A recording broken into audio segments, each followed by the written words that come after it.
کہ اپنے بچوں کے لیے حدیث پاک میں گھر میں اپنے آل اولاد پر جیسے فراخی کرے، یہ دسترخوان میں عمدہ رکھ دے، اور بھی ان پر پھل فروٹ کھلائیں، اچھی اچھی چیزیں ان کو کھلائیں، سارا سال انشاءاللہ برکت رہے گی۔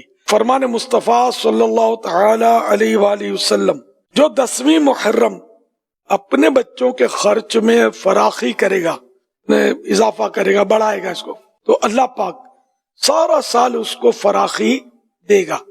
اب اگر باہر بھی اگر لوگوں کو کھلاتے ہیں تو منع تو نہیں ہے، ظاہر ہے یہ بھی ثواب کا کام ہے۔ اس کھلانے پلانے میں یہ دھیان رکھنا ہے کہ لوگ پھر کھلاتے پلاتے ان کو ہے جو یا تو ڈھول باجے بجا رہے ہوتے ہیں یا جو ان کا تماشا دیکھنے کے لیے نکلے ہوتے ہیں، ان کو بانٹ رہے ہوتے ہیں، ان کے تو ہاتھ سے لے لینا چاہیے بس چلے تو۔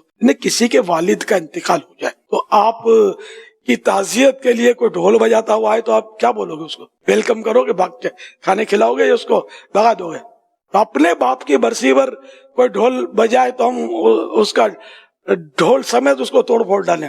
تو امام علی مقام، امام حسین اور ان شہیدوں کی یاد ہم مناتے ہیں، اس کو منانے کے لیے ڈھول بجائیں اور پپوڑیاں بجائیں اور مطلب ناچیں اور کودیں اور رقص کریں، یہ جو روڈوں پہ تماشا ہوتا ہے، ان کو اگر آپ نیاز بانٹتے تو اس کو پھر آپ دیکھ لیں اپنا آخرت میں کیا ملے گا آپ کو۔ اب اپنے محلے میں جہاں یہ فسق و فجور نہیں ہو رہا، یہ گناہوں کے مناظر نہیں ہے، وہاں بے شک آپ محلے میں اگر کھلاتے ہیں کسی کو، یہ بانٹ دیں۔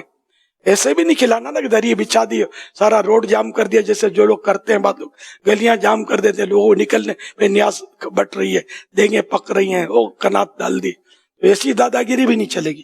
عاجزی، حقوق عامہ تلف نہیں ہونے، انسان بھی نکلے گا، گائے بھی نکلے گی، بکرا بھی نکلے گا، کسی کو آپ نے روکنا نہیں ہے۔ بانٹنے میں بھی بعض اوقات بڑی بد نظمیاں ہوتی ہیں۔ ویسے غذا کا احترام ہے، کھانے پینے کی چیزوں کا، نیاز کا تو اس سے زیادہ احترام ہے۔ ایک نسبت ہو گئی امام پاک سے یا کسی بھی بزرگ سے، غوث پاک کی نیاز ہے، بے شک غریب نواز کی نیاز ہے، کسی کی بھی نیاز ہو تو اس کا احترام بڑھ جاتا ہے۔ اللہ کرے دل میں اتر جائے میری بات۔